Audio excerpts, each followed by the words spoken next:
5 million people have watched this clip of Smiling Friends. It took adult animation by storm. For good reason. It's good. To all of you 5 million people who have interacted with this show, what are you doing? There's more to a show than just a clip. There's an entire season, and a special. An entire season that I'm going to rank, and answer the question of why this show works so well in the current year. Stay tuned for that. Alright, Will. Brazil! This episode of Smiling Friends takes place in an airport after everyone gets the idea to go to Brazil. I'm not American, like, I don't know if that's the average holiday for an American group, but I do know that getting sent there was a funny little thread people did back in the day on Twitter. Smiling Friends portrays Brazil in a positive light though. I mean, look at the promotional video. Yeah, the entire time they're stuck in the airport, they didn't arrange for a hotel, and Pim and Charlie have this back and forth for the entire episode. I think the budget must have been pretty tight because it didn't have the usual randomness of the show. Also, it wasn't a part of the actual season. It was a special dropped after season 1 ended. It probably did have a thinner budget, but to be fair, they found a way to make it fun and engaging. Your man has been traveling quite a bit this year, and if you follow my Instagram, you'd know that I've been away for a lot of the year. And this episode has made me relive trauma. Who doesn't love interacting with complete strangers in the airport? And who doesn't like the minor language barrier that makes you question yourself at every opportunity imaginable? And not to mention, who doesn't love whenever strangers do the slightest movement and you're terrified for your life? I do, and this episode encapsulates the emotions that come from those experiences. With the writing Noni plays brings, and while it's the worst episode out there, it's still enjoyable. By the end, they never even get to Brazil. They bite the bullet and go back home after. They couldn't get a hotel booked. Secret. Alright, Will. Enchanted Forest? Yeah, okay, this episode is arguably as good as a Brazil episode. It just wasn't what I was used to, or what I was expecting. The premise of Smiling Friends involves Pim and Charlie being the sort of low-ranking pawns for Mr. Boss, and I don't even know how they as a company make money, but who cares? It makes for a funnier show, like an adult version of regular show, but amplify the randomness and lower the stakes. Anyway, this episode has Pim and Charlie try to do the most straightforward of missions, make a princess smile. And yes, it's that straightforward. This requires them to go to a forest, and in this forest they meet a hobbit-like little guy called Mip. Mip being a homage to the Hobbit animated movie. Yeah, I know too much. But they look the exact same, right? Charlie throughout the early part of the episode expressed how he didn't like doing quests, while Pim was really eager to do it. In fact, throughout the show, Pim is the eccentric one. Charlie is the more logical, albeit more melancholic one, which helps here because he doesn't really take part in the roleplay aspect. He just does the logical thing which advances the plot, and Mip is elated at that, and thinks that Charlie is the second coming of Christ, which makes Pim jealous, and over time, you can tell that it's mentally getting to him. I mean, look at him. In an act fueled by rage, Pim manages to kill Mip. And while you could argue it wasn't intended, I mean, look at Pim, bro. Just look at him. The fact that Mip died in the most exaggerated and comical way imaginable shows that while this is one of the worst episodes of the series, it's still funny. The funniest thing about this episode is that Mip appears to be an innocent little guy who has the princess's best interests at heart, which is a trope of the fantasy genre, I guess. The little tiny lackey who adores the princess. He immediately reminded me of Toad. Yeah, Mip is a stalker freak and the reason why the princess hasn't been able to smile, which is a really funny subversion of what you would expect, and I've come to appreciate that about the show. Time and time again, they would lead you to think the plot's gonna go one way, and then BAM! The pendulum goes the opposite way. The plot twist also makes you feel guilty for being upset at Mip dying. This episode is still good. It did spawn probably the most iconic clip of the show, and I acknowledge that, but it's not nearly as good as the rest of this list. Sorry, Enchanted Forest, I give it a C+. Okay, what's next? I'm sure you're all tired of how much I talked about the show this year. I'll let Zach take this entry. Recently, I've been watching Smiling Friends, which I thought was gonna be another bland adult animated comedy series, but after the first episode, Desmond's Big Day Out, I was instantly hooked. The episode does a great job on introducing the characters to the audience, and showing us what their lives are like. Charlie and Pim are such likable characters, and their job of trying to make people happy opens up so many possibilities for great scenarios. The scenario in this episode being this guy named Desmond being depressed and essentially wanting to Throughout the episode, we see Charlie and Pim trying their best to make him happy, although nothing works, until they realize he gets joy from killing. Okay. Overall, this was a great first episode that had lots of laughs and funnies and laughs and funnies. Thanks, Zach. This episode is okay. I don't hate it at all. I just think they hit their stride after this episode, but it was an incredible pilot, and without it we wouldn't have the rest of the show. I give it a B-.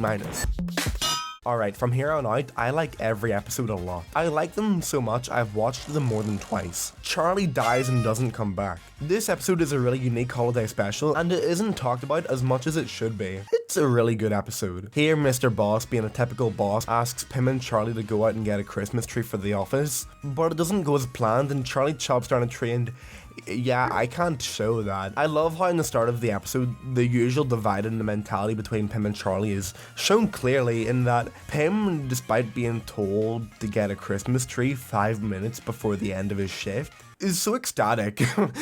Compared to Charlie, who is squandered. It does that thing in Christmas specials where it shows how entitlement and greed is toxic and leads to your downfall. Take for example the Christmas Carol, except in this situation it's the exploitation of workers. It's ironic and funny. I don't think the writers intended it to be that deep, but what makes it even more fun is that the episode takes place in hell. Charlie going to hell being funny subtext, but even there, Charlie can't escape his work even after death. As he goes to hell and gets told that the devil is depressed. Hell has frozen over too, which is fitting because the devil is vacant. It's a really intelligently written episode, not to mention it's got this little guy called Jeremy who makes appearances throughout the episode and tickles Charlie, and it does backfire against Jeremy, but he does get his own back at the climax. But before that, we meet the devil, and he's your average PC gamer. It's kind of uncanny. He gets his food delivered in the episode and they forgot the straw. It's a really funny on the nose representation of the depressed PC gamer. I love the reference to Salty's Diner, who features in an episode that I will talk about very soon. Who could forget that Charlie finds his grandmother in hell, who went to hell for a relatively innocuous reason? What are you doing here? Oh, I cursed and said, damn, in 1958 when I saw your grandfather being shot in the head by that rotten burglar.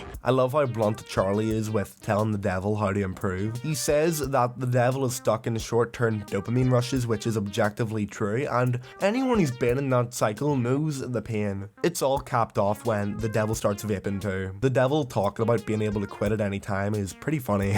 I'm not addicted! I can quit my addictive vices anytime I want! The devil hates it when he's criticized and begins torturing Charlie, which then inspires God to come down and save Charlie, which is kind of funny because that sentence is so raw. God being played by Gilbert Gottfried, who does an impeccable job at this role. And rest in peace, the episode ends on a happy note, and it's going on my festive watch list. I like it more than Desmond's Big Day Out, but it's still a B-.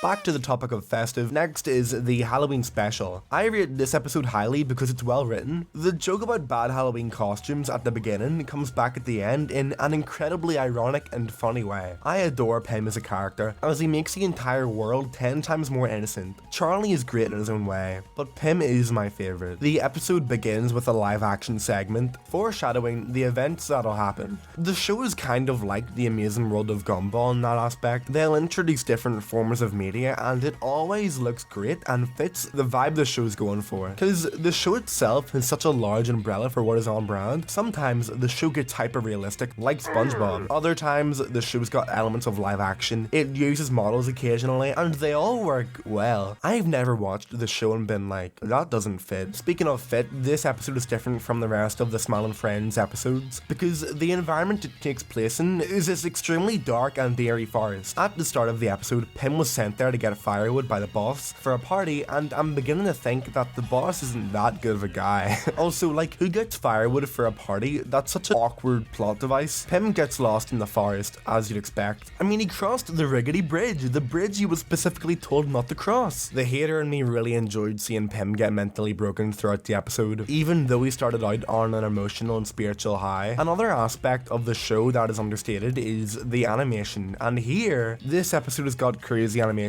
Take for example the shot of Pim where the camera circles him. Additionally, the use of PG language such as fudge further characterizes Pim as a little guy. I mean, look at him. Oh, fudge. The best part of the episode is where Pim gets chased by the forest demon. The forest demon then managing to make it back to the Smile and Friends headquarters. At that point, it is then accused of blackface and then is beaten up and killed for it, and then gets ultimately used for firewood, which was a really fun way to tie up the episode, as Pim was that scared. He never brought back his firewood. Speaking of fire, it wasn't the best, but it's still good though. I'll give it a B-. But I'm sure you're all aware of the pilot episode that dropped early 2020. We've come a far way since then, right? I thought about what could potentially make Smile and Friends better than other adult animated comedies, and I settled on the conclusion that maybe unorthodox. The length is a big factor. Every episode being 11 minutes long is beneficial for a show of this nature. Firstly, it's cheaper to produce, meaning that Smile and Friends isn't held to the same monetary standard that other more grand shows are held to. Another large detractor from that is that Smile and Friends, in comparison, has a simple and flat art style, which I personally like. This art style is beneficial as it allows the artists to exaggerate proportions when they need to, and as I've mentioned several times in the video, it all goes towards a funny effect. Secondly, the show being created by two men who are infamous online is important, as it means that they've got good knowledge of their target audience, and incidentally, they're like their target audience. They get internet culture, and creators Michael Cusack and Zach Hadel voicing a lot of the characters also allows it to tackle the budget problem. They have the same benefit that the Rick and Morty creators had, being for good reason. I did not mean to throw off the happy tone of the video by mentioning Rick and Morty. I'll come back to this at the end. Oh, the whale chose the salty episode. Cool. Salty's Diner is home to one of the best episodes of the show. You're going to hear the phrase one of the best episodes quite a bit from here on out, but this is Smile and Friends Hit at a Bottle episode, an episode that takes place in mostly one location, which is a creative way to use a smaller budget, which is what I previously established to be intrinsic to Smile and Friends. Brazil is also a bottle episode, but it isn't a part of the original season. The episode is framed in Salty's Diner as it uses the death of the titular owner, Salty, as Salty was found dead in the diner, and we find this out after Charlie demands to see Salty after finding out that his favourite menu item, the Salty Delight Burger, has been taken off the menu. Telling you right now, we get introduced to the most insane characters of the entire show, the mascots here. They're called the mascots and they're all as equally deranged, which we come to find out at the end. It's funny because throughout the episode they all preach that they're innocent and they didn't kill Salty, and they were all innocent, but it doesn't detract from the fact that they're all neurotic. Usually when it comes to a case where someone's murdered, the police get involved, but we get this funny sequence where the police call Mr. Boss, who then called Pim and Charlie, and it redirects responsibility to them to figure it out. The mascots each have a convincing story as to why they didn't do it, everyone except for the Fun Twins. The Fun Twins have the most absurd backstory ever, and I promise you that this is not edited.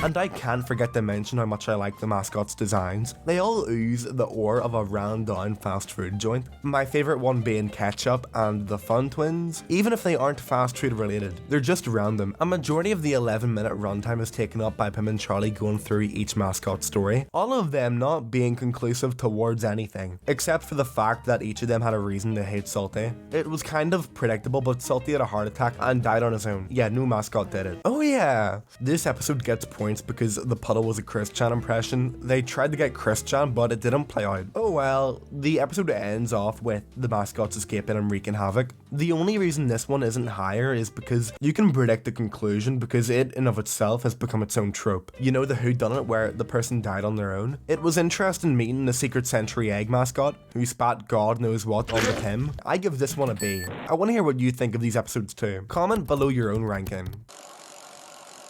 Next up, Shrimp's Odyssey. Okay, this episode went viral on every social media imaginable for the singular line, You look like you're about to tell your friend not to come to school tomorrow, man. This episode is a perfect example of how the show utilizes internet culture to have some really creative writing, and it's seen here in Shrimp. This episode revolves around a newly dumped Shrimp as he sulks in his room, just being a little guy. Pim and Charlie get tasked with the job of getting Shrimp onto that Alpha M grind, which is a seemingly insurmountable task as Shrimp appears to lack any redeemable qualities. His mannerisms and his attitudes remind me of myself in a way, but a younger and less cool version of myself. himself. Yeah, the episode is really funny. It goes for the same thing that Desmond's Big Day Out goes for, but it does it in a much better way in my opinion. While Desmond as a character is morbidly depressing due to the fact he's holding a you-know-what to his head the entire time, that's shock humor. Shrimp is a character being an incel who's hung up on his ex is inherently relatable to everyone. Heck, that was me for all of last year. But I'm a new man, and it's hard to watch this and not root for Shrimp to get better. And the cherry on top of the cake is that Pim falls in love with a girl who he thinks is Shrimpina, and this all happens over a minor comment at the start of the episode about Pim not being able to see. The show does this a lot. Someone would make a minor comment in the beginning of the episode that turns out to be the twist at the end. It's fun. And the second-hand embarrassment here is that Pim makes the ultimate decision to be the bigger guy and to reconnect Shrimp with his ex, when in reality it's just some random woman. This episode just fires unexpectedly in all fronts, and I'm here for it. The ending is still happy as Shrimp just has got that dog in him and gets a new girlfriend, and he gets happier. I failed to mention that throughout the episode Shrimp does activities that men post-breakup tend to do, like go to the gym, get new clothes, go to tanning bed. Yeah, I don't know about that one, but the outcome was funny either way. This episode is essential to the mediocre rise this show had, and the fact that I haven't even told you all yet that Chills, the number 15 guy, is in it, 15. Could I get the number 15? just goes to show that this episode is just exemplar. It gets a B+. Not that many left now. This episode, it was really tough deciding between this one and the number 1 entry, and if you know this show, you already know the number 1 entry, and it's a good one. But Fern and Friends is the most straightforward episode premise imaginable, and the only negative about it is that the Fern and Friends don't survive the end of the episode.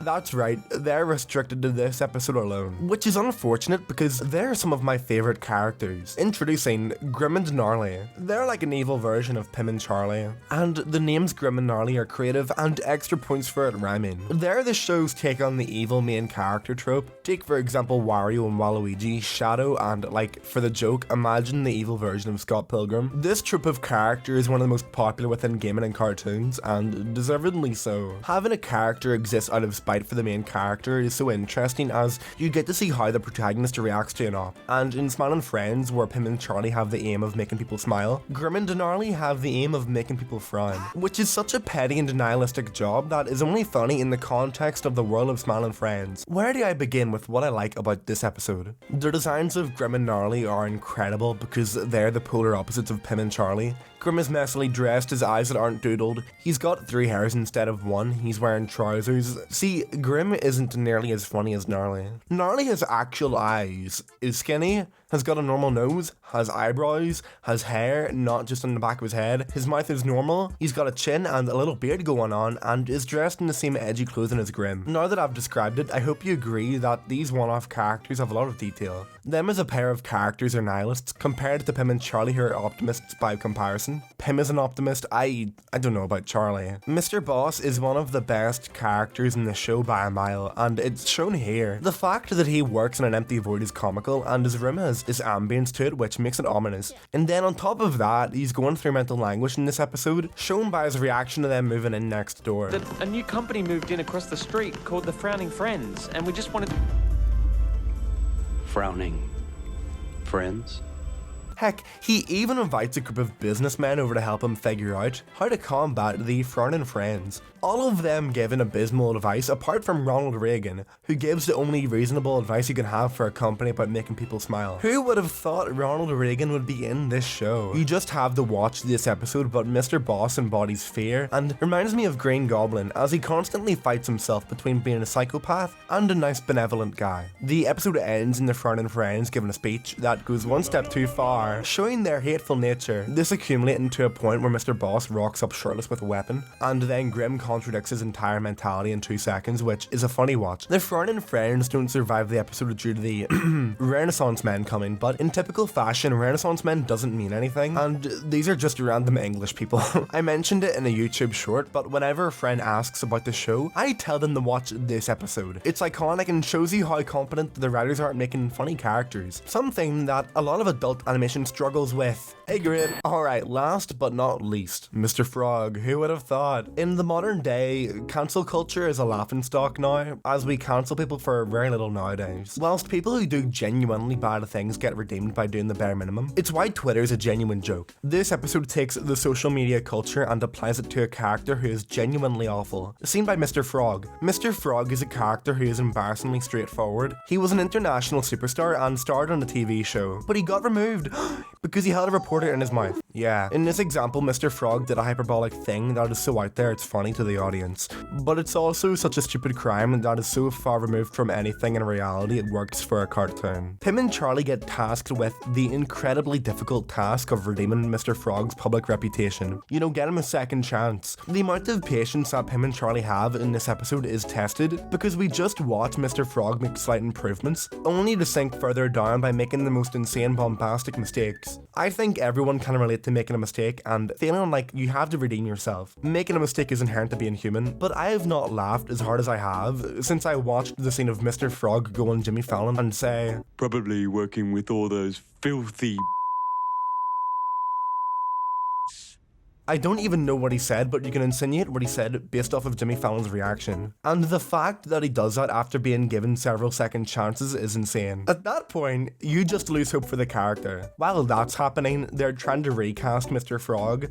By recasting Mr. Frog, they ultimately land on Glep for the recast because he could spit. But the producer Rex didn't like how aggressive it was. And I tell you what, the episode does a great job at making you hate Rex, making for his death at the end that much more enjoyable. I think the best part about the episode is that Mr. Frog is the one who commits the crime, yet everyone is so overjoyed by the fact that Rex is gone that they all just immediately forgive Mr. Frog for everything. Everyone being over 2 billion views in a week, just showing how international this guy was. I think what makes this episode so iconic is that almost everyone can see a celebrity in Mr. Frog. I'm not gonna name any names, but there's been influencers and mainstream celebrities that have made mistakes, acted in ways that lull you into thinking they're gonna improve, and then ultimately just undo any and all progress by making a mistake so unredeemable that you cannot comprehend it. Then at the end of the day, their career is unharmed because they're that large, and you remember that the opinion of social media isn't enough to completely dismantle someone's career. I give this one an A+. In the off chance that you just watched this video to hear me talk, please just watch this episode. It has live action, enthralling animation, it's the quintessential Smile and Friends episode, and even though there are clips from other episodes that are more iconic, whenever someone talks about the show, they almost always mention Mr. Frog first because it hits so close to home. Going back to the point I made earlier in this video, I don't need to tell you that internet culture is fast-paced. You already know that. It's highly focused on minor details, which Mr. Frog also exceeds at, and the timing here is an incredibly large factor into what makes it funny, which I didn't think about until writing the video. This episode is the best example of why the length and smaller cost of the show is important. I know a brief amount because of what I've done online, but online creators often have a shoestring budget, meaning that we gotta get creative. And we see that time and time again in the show. We as a generation of creators are quite frankly just more creative than those who went the conventional route. And I don't know about you, but I'm really proud to see that these creators went on to pioneer a new era of animation. I can't wait to see what the future holds for Smile and Friends and adult animation in general.